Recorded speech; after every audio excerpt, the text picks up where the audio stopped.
We're live, you guys. Yay! And we are live in both places. So I'm going to just do my happy dance, happy dance. Okay. Seriously, y'all, technology, Facebook has like made stuff really hard. If you do stuff and work with Facebook, if y'all know they made the change and they do not want any third parties. So it is crazy, all the things, all the barriers they try to do it. We can outsmart these things, can't we, girls? We're smart. So, anyways, welcome to week 3 of our book club. I hope you guys are enjoying this book, A Crown That Lasts by Demi Thibault. And today, y'all, this one made you think a little bit, right? And so this wasn't one you could kind of like rush through. I feel like this is definitely one that we're going to want to come back to. So, welcome back, my beautiful girlfriends, Tanya, Anna Marie, Lisa. Great to see you, girls. And I'm excited to dive in on the conversation. And it is a month of gratitude. And so as we're starting out this month, I would love, as you guys are hopping on, just put one thing that you're grateful for. What is one thing that you're grateful for right now? Every day we have a choice to wake up and to focus on something good, right? That's going on, or maybe something that's not. And just, I don't know if it was on this call. I don't know what prompted me this morning. I was in my quiet time and I was just reminded, and I couldn't even find a pen because sometimes you take the pen out of your quiet time room and then you're real mad because you want to journal something profound and you can't find your pen. I don't know if that's just me, but I just said, God, use me however you want to today. Like, how can I help you today? Oh no, it was, what can I do for you today? That's what it was.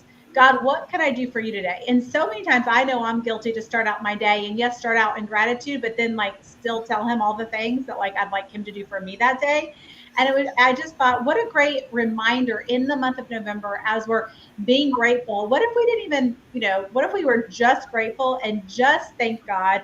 And then actually had a servant's heart to just say, God, what can I do for you today? So if y'all want to write that down, that was a really just profound reminder for me in my quiet time. And I got to give a shout out to my girlfriend Tanya, who drove an hour and a half each way to go to a part of North Carolina that was really devastated. What was the part that you went to yesterday, Tanya? I was in Swannanoa, which is the hardest hit. What is it called? Swannanoa, which is right outside of Black Mountain and Montreat. Yeah. Okay. See why I couldn't remember that. All right. Yeah. But y'all, the pictures that she sent me were just incredible. And so again, I mean, what a, you know, servant right there of you doing that. God, what can I do? And yes, maybe we're not going to all go do something like that every single day, but just to really go, I mean, she wasn't doing that. I mean, I'm sure that's not what you wanted. I mean, I know you wanted to, but there's a lot of things you wanted to do. So let's just remember and have that posture as we're going into this month. All right. Well, today, you guys, we're going to dive in to chapter 5, A Crown That Lasts. So if you got your book, we're going to start out on page 95. And if you have your questions, you can go ahead and pull those up. If you have not seen the questions or you're not sure what I'm talking about, you'll be able to get those on the Facebook group. They are in the Facebook group. And I believe that they were also um, emailed out to you guys. Okay, so let's go. We're going to hop on over to, we're going to start on page 100. All right, and the first question, is there a time that you can remember an experience that helped guide you to know what you wanted or didn't want to do? So who wants to start us off today?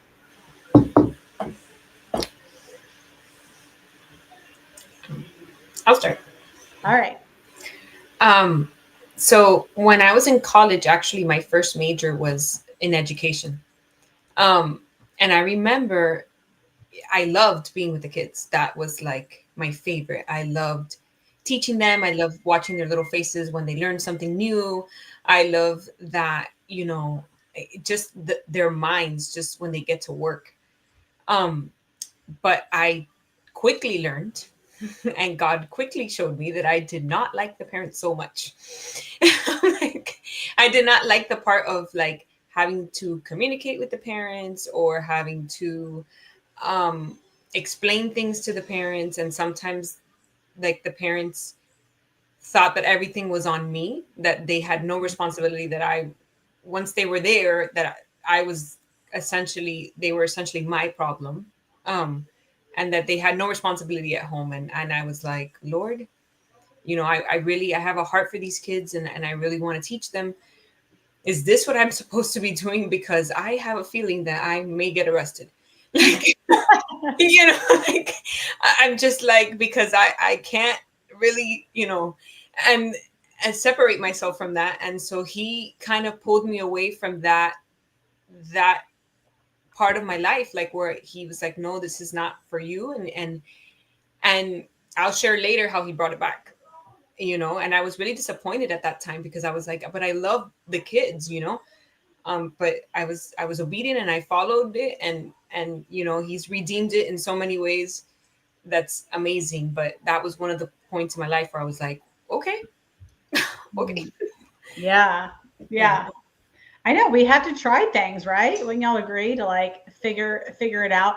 I remember for me in college, I did two different internships, and one of them, I really thought I was going to go into pharmaceutical sales, and I had built all this networking connections and doing it. And then one of the internships, like I just saw a different side of it because I was like in it, and my major was PR for public relations, and I worked for this intern where it was like medical, a PR for like medical something. So I was like trying to be strategic to get the pharmaceutical side and to do the PR side.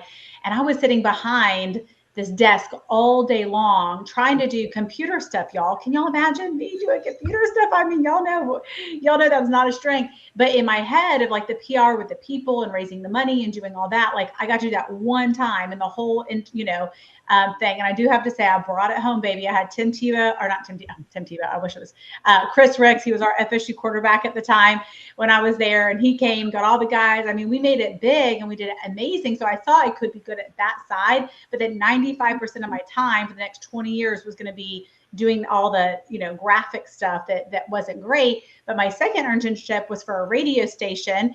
And although I was doing PR for them, I saw all the salespeople, and like they were like out, they were about, they were making good money. I'm like, all right. And so it helped me shift to go down the sales route after college. But I would have never known that. And I'm so grateful that that I did that. So, all right, let's hop over to that next page, page 101. Have you ever had someone say something to you that planted seeds of doubt in who you are or impacted how you saw yourself and identity? And you guys, if you're in the chat, I am going to be going back and forth and checking both. So we want you to answer these questions or just give some comments too as you're going along. We want you to feel a part of the conversation. Yeah, I remember when I was in my early 20s, I was with some friends and there were other people around, and I ended up being introduced to somebody about the same age as me. And I don't remember how we got on the conversation, but she basically told me, again, I'd known her maybe 5 minutes, that I'm a perfectionist. And I was like, why would you say that? She was like, well, look at your nails, look at your hair, your shoes match your, and I remember for years, like clinging on to that identity that she gave me, as though taking care of yourself or wanting to be presentable was maybe not so good, or is there something wrong with me? I wasn't a believer at that time, but I remember when I started walking in truth, having to undo just that brief conversation from some stranger, that I let her speak something into my life. She didn't know me. She didn't know anything about me. But it's interesting that we would give somebody so much say in our life and in our head. And it reminded me years later that if you guys remember the show Hidden Camera, there was a guy going into a bakery that he thought was real, and there was a baby little sign by the cash register. It says, "We do not give change," basically no matter what. So this is in the 80s, he gave a $20 bill and bought like 2 cookies. And so he was owed like, $18. And the cashier was like, "No, I'm sorry." And she points to the sign, "We don't give change." And he just was like, "Okay," and turned around and walked away. And of course the cameras come out and they're like, "Why did that not rattle you? Why were you not bothered? You were just accepting." And he said, I'll never forget this, "I learned a long time ago not to let somebody rent space in my head." Oh, and I thought, that's so good. mm. That's good. So, That's good. I love those things that stick out. Yeah. Don't have, say it again. Don't let somebody rent space in your head. Rent space in your head. Yes. Don't let someone rent space in your head. Yeah. That needs to go in the chat. That's really good. I love that. Anybody else with this one? I think we've all experienced this for sure. So if anybody wants to share it in the chat too, love to hear that. Lisa, Anna Mari, either one of you have ever had somebody plant a seed? Unfortunately, I don't really have to have anyone do it because I do enough of it myself. So, but I have recently caught myself speaking like what I'm not good at, like making a declaration of like, oh, well, I'm not really good at strategic vision. And that actually isn't true. I think I'm around a lot of strategic visionary people that maybe have a stronger propensity to that, but it actually isn't true that I'm not good at that. And so I think oftentimes I am the first to speak something, plant seeds of doubt in my own head before anyone has a chance to do it. So anytime I give a declaration of what I can't do or what I'm not great at, I just take note of that and go, I don't know that I need to make that statement out loud. Yeah. Mm-hmm. Yeah. That's good. But I think the great thing that you've done because of the work you've done on yourself is that you're like aware when those are happening and that you can recognize it's a choice to receive it or not, or reject it. So great. All right, let's go to the next page, page 102. Have you ever been discouraged by feeling that you attained success only to find the finish line kept moving? And how did that impact you?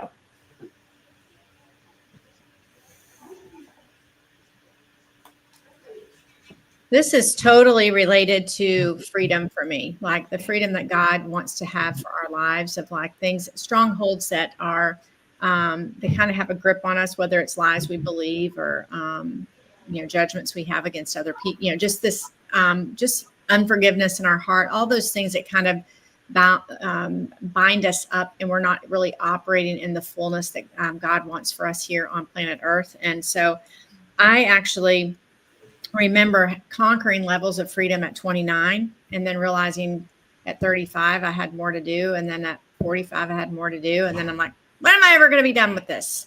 And it's just frustrating because you're like, I feel like freedom is a place you get to, and it actually isn't. It's not a destination, it's a pilgrimage. And so I had a wise pastor in my life say, and if you've ever been at Refresh Retreat, I've said this probably every time I could possibly say it, is life is like a spiral staircase. You're always moving up, but you're circling the same issue, but you're never at the same level. So you're always moving up. There are always going to be a level that you're going to need to move to be, because we're not just going to be left on this side of heaven. We're not going to be perfect, right? So we're always going to be working on things. And so that gave me that just hope. There's hope in that when we feel like the goal keeps moving ahead, that's because it probably should, because there's a stretching for us. There's a learning for us. But mine specifically came in with freedom that God was having for me. So on a pilgrimage of freedom. Yeah. Awesome. I love that. When I read this, I thought this would be my husband's favorite question in this, because I feel like have circled around this conversation in a little bit different perspective, because I love that, Lisa. You kind of talked about the spiritual side of it. My brain kind of went to a business side of it, almost in a negative light for me, because it has been more of a negative thing that I remember. I achieved, very big things. And even when I achieved probably my biggest career goal, I feel like I couldn't even celebrate it more than like a minute. I was like ready for the next thing. And my husband would say to me, like, Amy, like, are you serious? Like, what's next? Like, and then he realized, and he goes, okay, you're always going to feel like there's that next thing and that next thing. And so it was learning how to find really contentment to where I was. Because if you think about the analogy, like what Lisa just talked about, that staircase, sometimes the steps are like baby steps that are going to be really close together, but another one may be like another bigger step, or maybe 10 more steps, before God has that next thing for you. So if you're always looking, I don't think that's as healthy. And I can't remember how someone said it. Like, if you are always thinking, like, if your thoughts are in the past, you're going to be depressed. If your thoughts are in the future, forget what they said, you're going to be probably discontent. But if you're thinking and you're hopeful, right, you have that visionary for the future, that's great. But finding that contentment also in the present is really healthy, and not just always going, what's next, what's next, what's next. So that was a really hard thing. And it did impact my marriage in a negative way. Like I had to learn and grow through that. So if anybody from that perspective, anybody else on that? For me is I like learning, which is a great thing. Like I like to learn about everything and anything. And so I like to build things, get them on a system, and then watch them go. And then I'm ready to move on to something else. But that's not where we really learn. We learn in the coming back and maintaining, and in the tinkering, and in the fixing. And I'm just like, no. Once it's done, I just want it to go. And then that's it. I don't want to maintenance. And I think we all have, sometimes we're like, well, I already did this. I don't want to go back and do this again. And sometimes we just have to go back and reiterate and learn the lesson again, and go back and tinker some more and fix some more. It's just like she was saying, it's a staircase. It's the same as when you teach. You teach also in a spiral. Like you'll understand a little bit of math this semester, and then we'll layer that on to another year, and then we'll layer on. And that's kind of like how I see the staircase that you were referring to. Mm-hmm. Yeah. Thank you.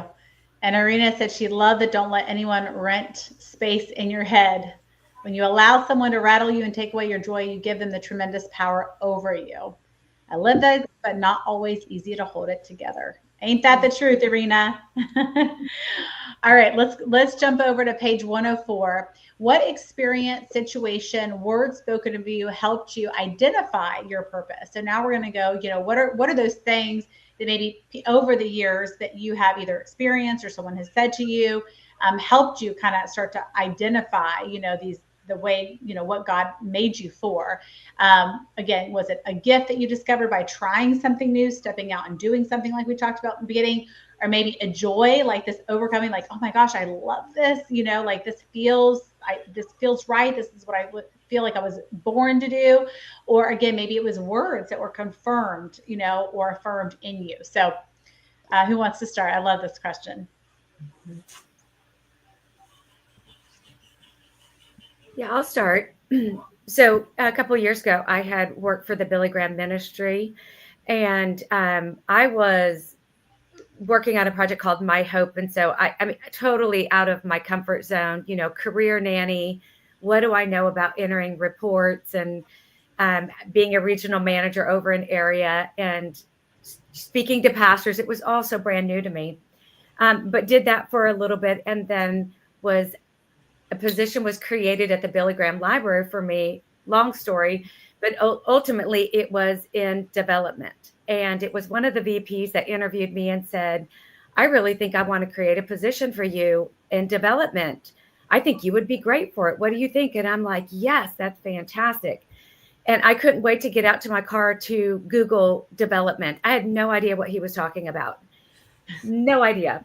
And so, of course, it is donor ministries. And what I learned is I didn't necessarily care if people were given to the ministry as much as I cared about hearing people's hearts, hearing their stories, and letting them pray to the Holy Spirit about where they should give, because it's his money. I just learned so much about how God created me in that journey, but mostly how much I loved just sitting across from people and hearing their stories. And I knew I was relational, but I didn't realize how relational God had created me to be. And it just became an amazing journey and job I was good at development. Who knew?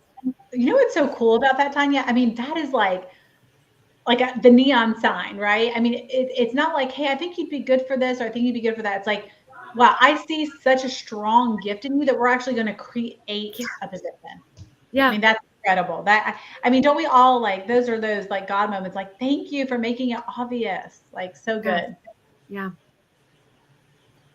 I think my leadership journey has been obviously all of ours is very unique, but I don't know if it could be very different or more different than it is of yours, Amy. Of you're in college, you're like, I know what I'm doing, and I got that wasn't me. So, and a lot of my gifting is soft skills. They're things that you learn over time. But I remember the first time that I had someone say this to me is they're like, there's a comfortability to share very sad things with you, Lisa, or like really things that are shameful to people or they're struggling with. And I have found myself to be a safe place, but that's been called out in me over 15, 20 years, and growing in and holding space for people that are in really dark places, maybe by choices of their own, that have put them in a position where they are, God is trying to move them from that place to a new place, or just stuck by something that's happened to them,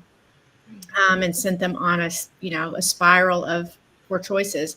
And so literally this week I was sitting with another pastor, and we were talking to a woman who has really going through a really hard time. And this young girl came, she's like, do you know that you're really good at that? And I'm like, thank you for saying that, but it's good to be in your space, but it's been over time. And she's just like, this is really cool to sit with you to see that you can sense and see and what the Holy Spirit does, and how someone who's sharing really something very heavy and sad, you can feel it and own it, but turn it toward hope, and I'm like, I love that. But that's been spoken over me for a long time, but I've had to grow into it. It wasn't necessarily something I could learn in school. It's something that just God has developed in me. Yeah. Mm-hmm. Like cultivate it. I love it. Yeah. And I want to say one thing, Lisa, you're really good at calling out that in others too. Like when you see a gift or you see a strength in someone, you do that. I mean, there are specific things. I can remember you saying something to me. Actually, I was in Tallahassee, sitting in my parents' little den area, having a Zoom call with you, and you said something. So this was years ago, and and I've thought about that it makes me want to cry. So I just want to say, y'all, it's so important that we do that for each other, because sometimes one thing I have noticed about gifts is sometimes you're going to discover over time, but sometimes we can miss them because they come so natural to us that we don't even recognize that it's a gift. Right. So let's like all say, yeah, I'm going to do better in that area. I'm going to start noticing that if I see something in someone, and we know we can be with sometimes, women will not like hold that. Like, let's not hold back. Let's be looking for that and give people an opportunity to like affirm and, build them up. And sometimes more people have different weight than other people too.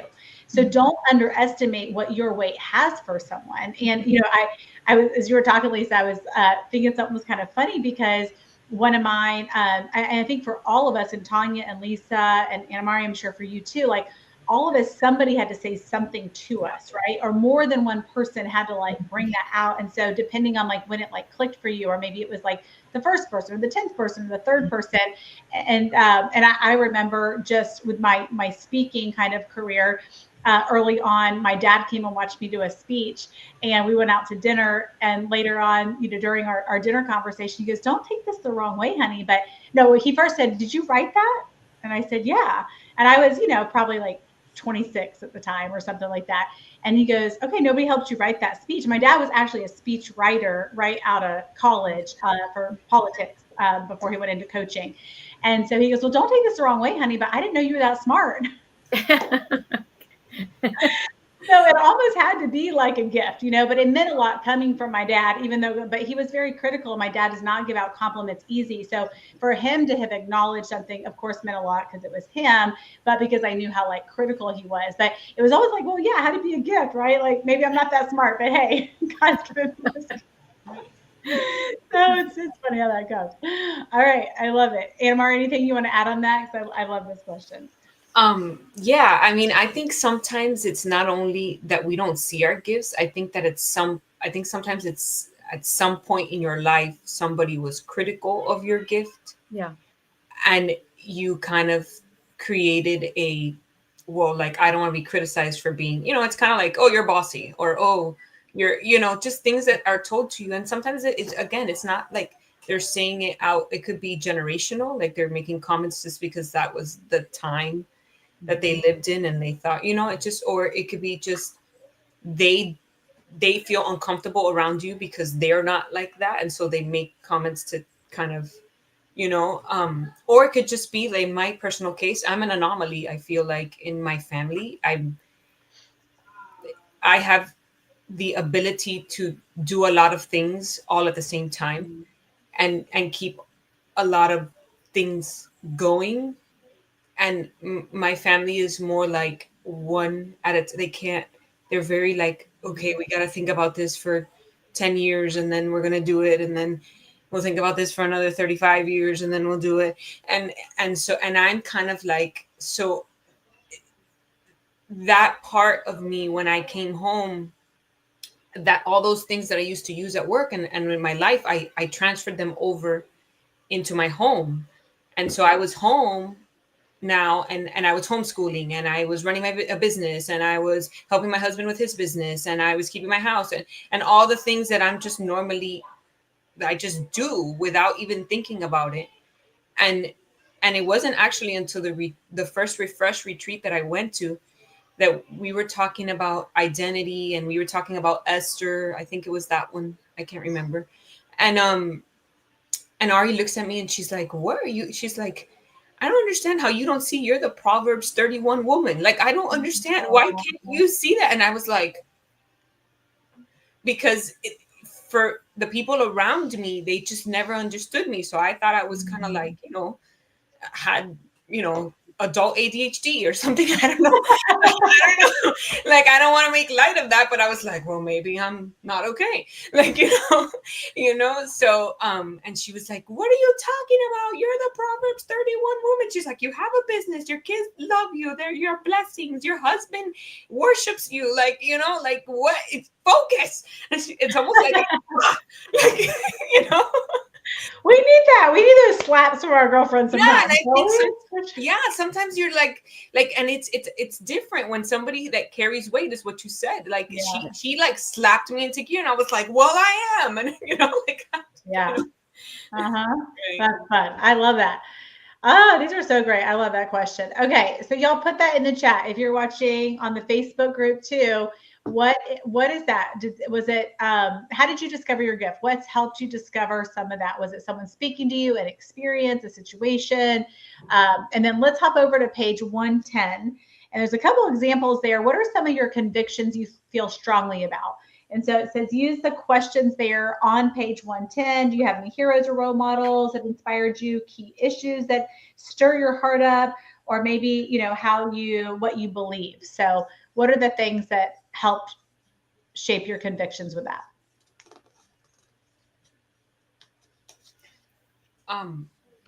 One of mine is everybody is important and capable in the eyes of God. Capable is a very important word for me. I don't do well in the feeling sorry for yourselves. Unknown caller. I think everybody is capable and everybody has value and everybody can do something where they are. And I think that comes from my dad, because he is like, he could have nothing and still like multiply it. He's like a magician, and turn it into good. And I think another one is gratefulness. Like, for me, having a spirit of thanksgiving, that is 1 Thessalonians 5:16-18. That to me is like, just be grateful for everything that you have. And again, that comes from my dad, like, grateful for everything. He's like, we got up, we got to be grateful. We have food on our table, let's be grateful. Somebody serves you water, thank you so much. Like that. And I feel like those things, like, you are capable and you are thankful for things that you have. I think those are kind of like how I lead my life. Kind of like, it always boils down to those two things. Awesome.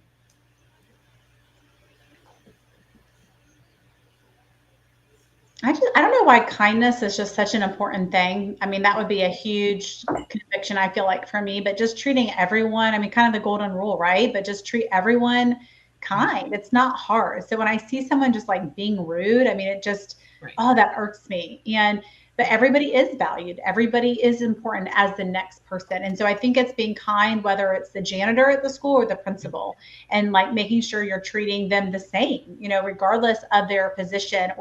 And I think we live in a culture today that people can treat people different based on their status or based on their position. And I just think everybody's God's favorite, right? Like we're all God's favorite and they're God's favorite.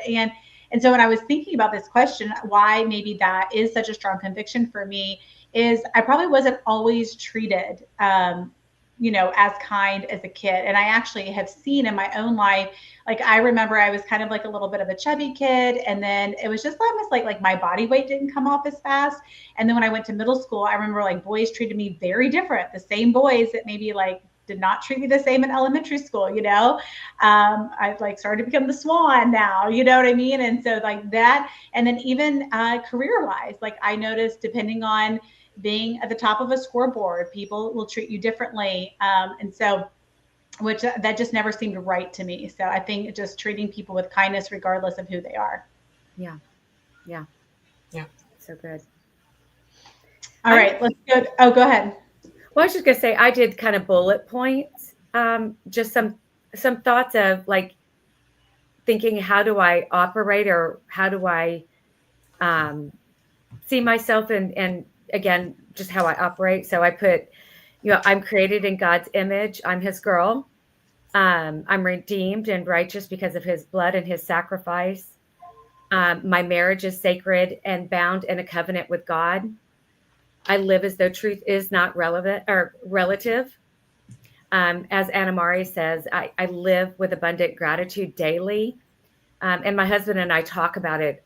I mean, honestly, almost every day, just some form of gratitude. Right. Prayer is my hotline to God. My days are numbered. God says when. But until then, I'm to live a life that is humbly submissive under his authority. And that was it. But I did the bullet points, just kind of thinking like, how do I see my mindset? Love it. Love it. Well, let's jump over to page 112. And I made a little side note because I'd love, Lisa, for you to touch on this one. The question was, what core values and beliefs are most important to you and why? And I know, Lisa teaches Life Plan. And when I went through this, I mean, this was a big part of me coming out on the other side of what I learned. But, we had to go through, I don't know, Lisa, is it like 100 core values and beliefs? I mean, there's a lot. I mean, that was when I was like, okay, I narrowed it down to 55. Now I got to narrow it down to like 10. You know what I mean? It was so hard to really do that. So, Lisa, I would love just to get your input about the cores and values. Yeah. So we James and I also do like a marriage reboot, which is a life plan for a marriage, a married couple. And we do this value assessment also. But we say, if you value everything, you value nothing. So obviously different people, and when husband and wife have different values, which is allowed, those values kind of clang and bang around together. So it's really good to know what your values are. So, but nonetheless, mine, which are probably not going to be shocking to any of you Refresh girls, is that humor is one of my values. I want to bring humor to life, and it's a way I cope with, and it's just a great way to live life and have joy around things. I always find humor in almost everything. And then candor is actually, I like honesty. I like candor. Relationships, we ask the question, what do you require in a relationship? And that's probably going to give you one of your top values. Now, just because I don't have faith in my top 10 values doesn't mean that I don't value faith. It just means that, or if you don't have integrity in your top 10 values, that doesn't mean you're not an integrous person. These are just like things that you require of friendships, or really annoy you when people aren't. And so when people are ambiguous or they're not honest with me, but then they talk behind my back and I hear about that, I'm like, I really would have rather you just had radical candor with me and said, hey, in that moment. And oftentimes when I'm with people, I will offer them, hey, Amy, if anything I said in this last hour was upsetting to you, I invite you to come back to me. But that's the way I like to be handled. So if anything's set wrong with you, I mean, I require radical candor from people. So those are just two of mine, humor and candor. I love that you said I invite people in. Like you also open it up And so people don't have to guess that about you, but that you're going, hey, I know that this is something that's a core value for me. And so I'm going to make sure I'm proactive really in having that. Love it. Yeah. Good. Anybody else on that one? Not on that one. I just really love how she said that question she asked, what do you require in a relationship? I think that's a great question that opens up so many, just like went pop, pop, pop in my mind, you know. It'll help you narrow down from 100 to 50 from, you know, we in our marriage life plan, we actually get them down to 5. So again, when you're trying to whittle down what's really important to you, there's like a series of questions. But yeah, I love that is. I do. That's a great way to refine it. You know, what's interesting about that. Oh, sorry. Go ahead. Go ahead, Tanya. Well, you know, I'm very timely. And so for me, you know, if I'm on time, I'm late. And so I find that the things that you obviously even value in yourself, you put that on other people. Like those tend to be the character traits that you value in others. And I've noticed that because, you know, why am I going to be a little early? It's because I value the other person, even if it's not an appointment or something that I'm super excited about. Even as a believer, if I've committed to that time, then I need to be good for my word. And so I expect that in other people. And I find those things that I demand of myself, if they're not in other people, I find them to be character flaws, right or wrong. I don't know. But it's probably a lot of like when you whittle it down, Lisa, to those 5 things, I would believe that that's probably what you do. You're holding yourself accountable to that standard. And then you want other people to believe that those are standards to be achieved as well. Right. Well, and I love what you said is because I think that that's what causes conflict in marriage or in relationships is when you step on, like if I just kept showing up late to things with you, Tanya, and I'm 10 minutes late, 15 minutes late, as a friend, I would actually go, I know timeliness is a high value of Tanya's. I'm going to honor that because I want to honor her.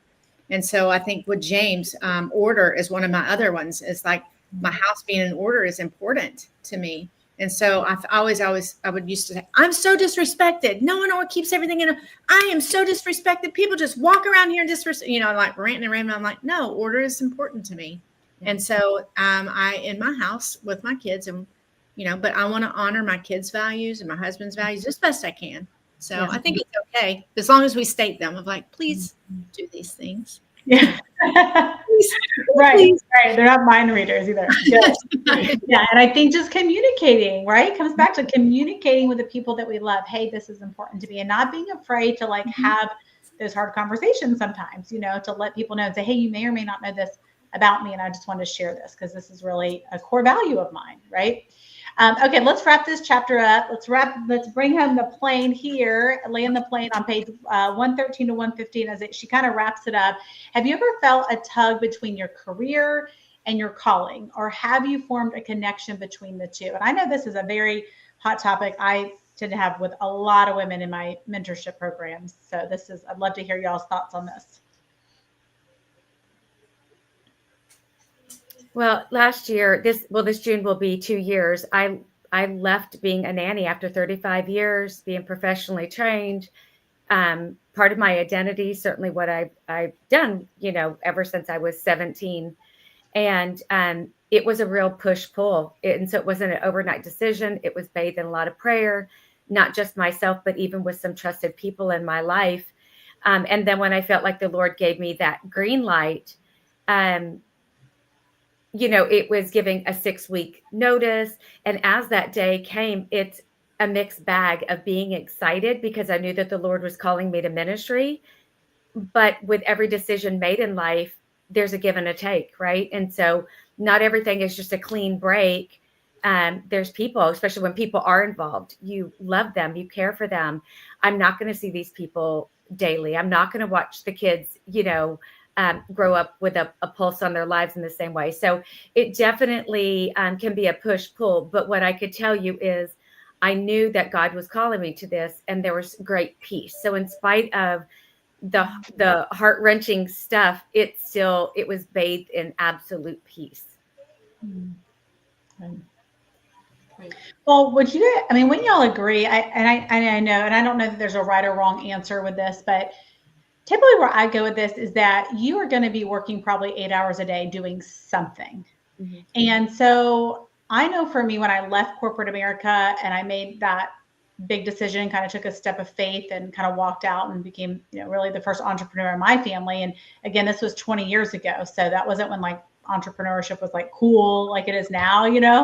And I think that I was successful in corporate from a standpoint of the world, money and status, but I knew that I wanted to make the impact, and I was not going to make the level of impact that I wanted to make. And I just knew that there was something more in me, and more to be able to like give that. And so I think sometimes I see people want to like separate it. And I think it can, like, if you're content with that, to go, okay, I'm going to come over here, I'm going to work 8-10 hours, whatever it is, to make a paycheck. But if you're not being fulfilled in that way, then you want to come over here and make the impact, but you're only going to maybe get to do that, 2 hours a month volunteering or something. So what if you could marry the two? And I just challenge people to think about, you are giving something 40 to 50 hours a week. And so when you look at that time frame of all the things, and y'all know I do that example with, where all your time is going, but that's a big thing, right? And so if you're not really feeling like this is what I was created for, or I'm making that type of difference, if that's important to you, but I believe our community, this is important to the women in our Refresh community. So I just, don't be afraid to make a change, because a career is taking up a lot of your time, of the whole picture of your life. So I know that may not always be popular, but I'll just leave it at that. All right, let's go to the plant in your own life. This is kind of the reflection part. And y'all, we're only going to be able to scratch the surface on this. I mean, this is a whole mentorship program in itself, right? Looking at all this from, being the CEO, and looking at your core values and reflecting on that, and looking at your personal mission statement. So I just really, really, really encourage everybody to take some time, and this will feel, I would say that you either already knew some of these answers because you've already done the work on the front end, and you've done life plans, and you've done mentorship, and you've done coaching things, or if it felt a little like daunting and overwhelming and like, oh my gosh, like this feels like really big. It is. It's not a quick little, let me do this in 2 minutes. This does require a lot of that. So it may prompt you as you're doing this, if this is an area, right, you may want to consider doing a life plan, or doing a mentorship program, or doing a coaching or a mastermind, something that is going to help you to do that, because it requires a lot of digging, you guys. This isn't just, let me dig a little. No, it's a deep dig to uncover all of this. So let's start out on page 120. Are you feeling crushed by a setback? Was it, and how can you bring it to the Lord and give it to him? So anybody want to, either a current setback or a setback at some point?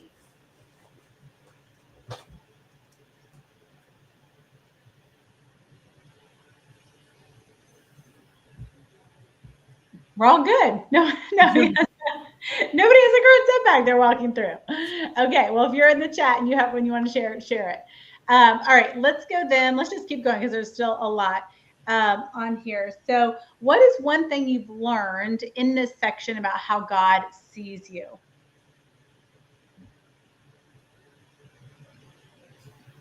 I'd simply just say purpose. He sees me with purpose. Yeah. And I love Ephesians 2:10 came up a couple times, because that was what I kept kind of going back to, that, we are God's workmanship, created in Christ Jesus for good works, which God prepared beforehand that we should walk in that. And so just remembering that he already had it figured out before us. Like, we don't have to figure it out. I think that we just have to get quiet enough and still enough to hear him and listen to him, to take that direction he wants to show us that he created us for.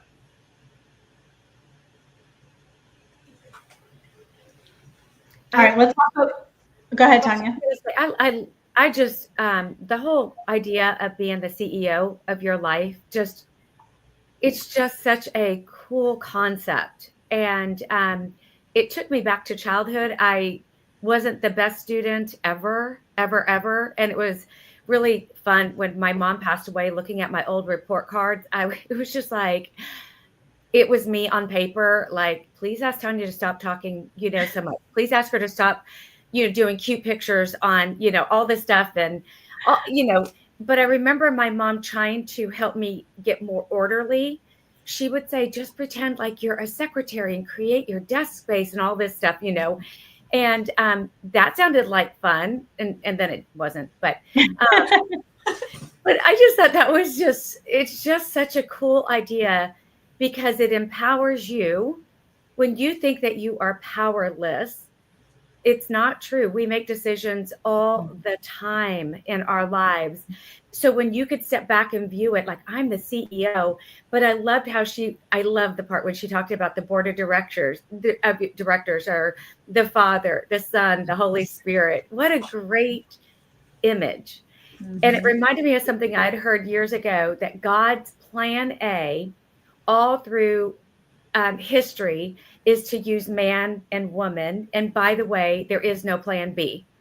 And so I just love that. I mean, how does he want to use you? And I mean, it could go back to like what Lisa says. Well, my mind is orderly. Well, get your life in order. Then what does that look like? Is that your house? Is that your, whatever? But learn how you function, learn how God, the bent he gave you, or bents, that so often we try to, I see it in kids all the time, and parents, where a kid has a certain bent, especially if they have a couple of kids. And a lot of times they take that one kid and they're like, that kid is not like the other two. And they're constantly trying to make that kid like the other two. And it's like, instead of looking at their God's gifting or that natural God bent, and it may be such an antithesis to even the parents that they can't understand it. But I love that. We all have God bents. Like, how did he create us personally? And so operating within that. Mm-hmm. Yeah, that's a lot. All parents need to hear that. All the moms did. Amen. Yeah, good reminder. All right, page 120. Uh-huh. Oh no, I was gonna.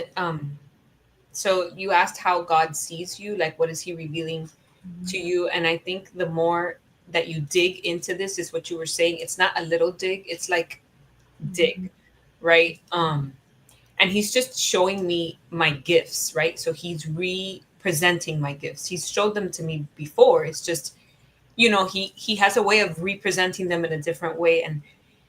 And Tanya, whenever you talk about kids, it's God will show you your gifts through your kids. Yeah. Oh yeah.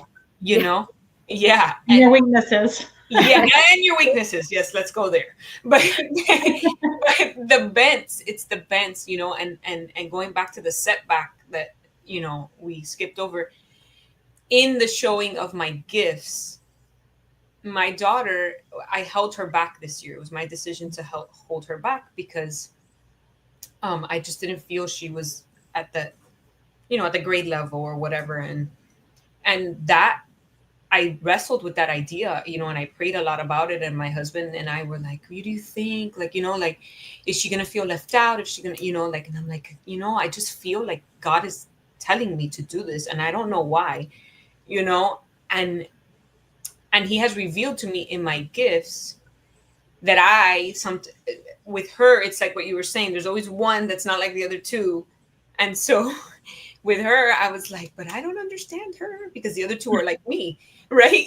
So then I'm like, okay, God, just, and in the keeping her back a year academically, I've just seen such a confidence in her. Like, I can do this, like I'm, like she feels empowered. And now that she's empowered, her little gifts are starting to shine through, and her gifts are a lot of my gifts. I'm like, whoa, where did that even come from? Like, it's so amazing how He shows you things. It's so amazing how He takes what you're like worried about and just is like, I've got this. When you're obedient and when you follow what He wants, how He just makes it even better than what you thought like it was gonna be, and it's just I encourage you, if you are doing this, read it, come back to it, read it again, ask God to show you what He wants you to see while you're reading this,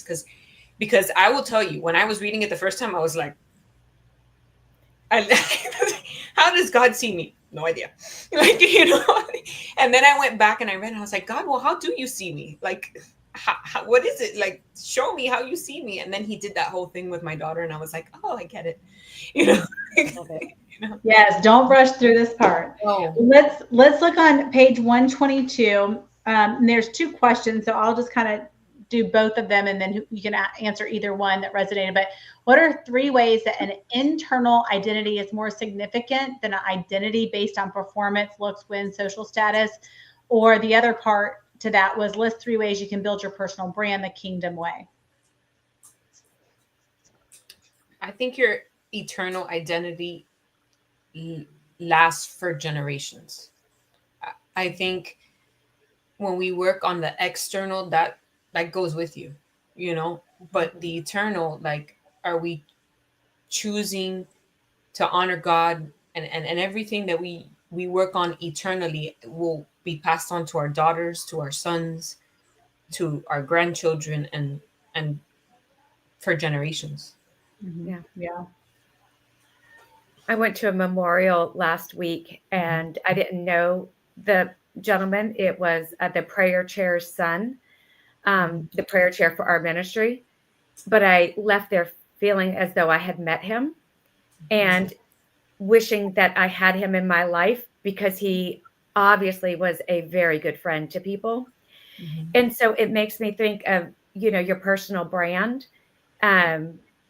If you were to have your memorial right now and you could hear what people were saying about you, you know, what would that be like? I mean, is it a life that is spent in servitude? Is it a life that reflects and looks a lot like Jesus? You know, is it one that has honored your family, honored your calling? So I was kind of thinking in reverse in that way. Like, what will people say? You know, I was almost thinking maybe I should have my memorial now while I'm alive so I can hear all Yeah. this. But I mean, that's so good. Like, and you think of a tombstone, there's only so much that can fit Yeah. on a tombstone, right? So really going, what do I want? And then am I actually living that way? Is that going to be the cornerstone of my life? Oh, that was so good, Tanya. I really love that. Good. Anything else around here? All right, well, let's go on to mission statement. All right, so on page 123, it starts kind of through 124, talks about this mission statement, non-negotiables, convictions, all that. So a mission statement helps us understand our purpose and why we do what we do, right? Like, have you ever wondered that? Like, okay, I'm doing this thing, but like, why? Why am I really doing that? It's, you know, I always say why questions are great to ask yourself, but not other people. I mean, depending on the relationship. But so what did y'all come up with this? Do y'all have a personal mission statement? I actually do. I remember, and another tool that may be good for someone other than investing in yourself in like a life plan, but is 7 Habits of Highly Effective People by Covey. He actually helps you walk through developing a mission statement. And I did this probably 20 years ago. And the great thing is, as I spent that kind of quality time on it, it probably took me 3 months to get my mission statement down. But the truth is, it's still, even though I've done 3 life plans since I wrote that mission statement, it's still my mission statement because it's just who I am, which my focus is to grow as an individual, tend to my relationships, and plow a path in service for God. So it's tend, grow, plow. So in each of those 3 words, I have like a whole double click that gives me lots of things like how I'm going to grow, develop, and all that kind of stuff. But when people are, and I'm actually operating in that, and it allows room for God to do something. My plow a path for service to God, it looks different in different seasons, but I'm always looking for what that is. I'm like actively, steadily working to recognize where God's moving and how he's working, because it gives me a clear yes and no in my life. So yeah, I highly recommend doing that. But if you don't have the time or money to invest in that, is grab that book and read about missions. That's where I first developed mine. Mm-hmm. Yeah. Growth is ongoing, right? To do that. Well, it was interesting. So I actually have like, I don't know. It's just how my brain works. But before I did the life plan, I kind of had my purpose and my mission similar, but different. So I put My purpose is to know him and make him known. And my mission is to show women how to use their God-given gifts to make a positive impact while honoring their priorities. So it's like purpose is like the overall, but then the assignment more is like the mission of how I'm going to walk out that purpose. And then the life plan, it says I exist too. And you know, it took me a minute to get there. And in fact, I told Lisa this, like, I didn't even like it at first. I was like, it doesn't feel right. I had to get, and there was a piece. Anyway, so it's, I exist to make easy money, which was not in the first part of it, by impacting high achieving leaders, by inspiring growth, teach practical skills, and create unique experiences so I can live the generous life I'm called to. So the money part had to be in there for the generosity piece to also be walked out. I love that. I think there's like a double, like that was my first one, 20 years ago, but for a life plan, mine's real simple. We always try to get it less than 12 words, which I exist to bring, to facilitate change and growth. So that's my simple mission purpose statement, but that's changing growth in organizations, changing growth in people, changing growth in, whatever is put in front of me. But the life plan reduces it. And even with our married life plan, we try to get people down to 12 words, because if you can't say it, if you have to read it, you're not going to remember what you're living into. Yeah. Yeah, that's good. And that's what this brought up for me. Like, I need to condense it. I need to get it even shorter, to do that. Good. Yep. What about non-negotiables? So non-negotiables are the set of principles, rules, values, or actions that we refuse to compromise in. What are some of y'all's non-negotiables? For me, one of them was, I will not shy away from saying something is wrong when it's wrong and goes against God's convictions. Like, and that gets me in trouble sometimes, but oh, well, if it's wrong, it's wrong. Like, I'm, I don't, sorry, Yeah.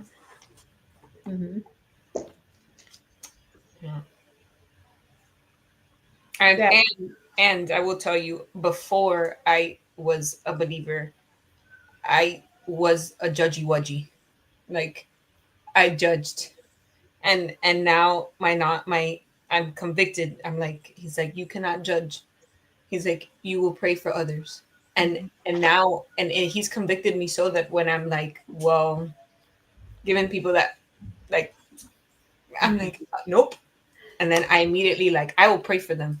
Like, and even if they're, or sometimes with them, or like in my head, or as soon as I walk away from them, just so that I'm like, I'm not going to judge people, because I have not walked in their shoes, so I will not judge. Yeah. I love that. That's so wise. So good. Well, one of the things in the Intentional Living Mastermind, we talk a lot about our non-negotiables and creating those things. And two of the ones that we really talk about forever, that I think is for everyone, is quiet time and workout. And I don't know where y'all are at on that, or how you feel on that. I'm not going to go into all the why behind it, but creating, if you don't have a current quiet time in place, it's the number one thing that will change everything in your life. It really, really will. And one of the things that I talk to a lot of women about is they're not the joy level or the happiness that they want to be. And I do associate a lot of that with working out. So that's a part of some of the things that we look at, of why we look at those two as non-negotiables, because they affect your spiritual, mental, emotional well-being. And then let's wrap it up with convictions. So convictions are synonyms with core values that reflect the why behind our non-negotiables. What are those convictions? Well, for me, I'm convicted about the not shying away from saying something is wrong, because as a kid, I saw things that were wrong, and then I wouldn't say anything just out of fear, and then I would just eat myself alive at home thinking about what I should have said, what I shouldn't, and I don't think, I think that's something God gives you. Like, if you're feeling that way days and weeks and months later, and sometimes there's things that happen as a child that I still think about, like, then that has to be coming from, that non-negotiable has to be coming from God, like, so I think that's my why on that one, of like, if it's wrong, I'm going to say it's wrong. And because I just have to, like, it's not coming from me, you know? Good. Conviction that we've had, I mean, ever since we've been married is, and even before I met Greg, but being careful about where my feet go, being careful about what my eyes see, what my ears hear. And so, we've had some kids that have come in and out of our home. We have kids that, stayed here temporarily or lived here. And that's one of the first things that we talk about is, in our home, there are things that, will not be on the TV, and the TV is limited, but, we don't watch R-rated movies in our home. And so even talking about that, but that is, our walk even. And we've had people who have said, when we come in your house, it just feels like we've been at a retreat, or it feels like we just, whether they've been here for just an evening for dinner or stayed for a weekend or something. And that's always a compliment to, I feel like, how we're walking out our, just walking out our walk with the Lord. Like if, so yeah. And I think that has impacted kiddos too, when they see that, that we have convictions and we're not going to move on them just because they're here in the home, or because there's this new movie. Did you guys hear about? And, Yeah. Absolutely. People are watching. So good. Lisa, anything you want to add before we wrap up? No, I think we've said it all. Good. I have one more thing. Okay. I was just going to add, because a core value for me is obedience. Actually, daily habits are why I feel so strong. And y'all know that's like, y'all would think that is kind of a core belief, but really my daily habits of, I want to be obedient. I don't want to not, walk in that, because what we do daily matters. So big believer in that. All right. Well, when do y'all read the prayer to close us out? And I just want to remind everybody, we are doing a fast right now. Some of you are doing it. Some of you, if you're not and you want to join in, we're fasting for our men, miracles for men. We're believing breakthrough for our men in our life, leading our home. You can be on a Refresh What's Up prayer app. If you're not, just send me a message. We'll add you to that. We're walking through just a little easy daily devotional to pray for them. So it's all kind of structured there if you like structure, or you could just join in if you want. But thank you, y'all. And next week, we will be on doing chapters 6 and 7, Pain to Purpose and Be That Girl. It's going to be a really great chapter. So y'all enjoy, and we'll see you next week. So who wants to close us out with that prayer on the bottom of 124?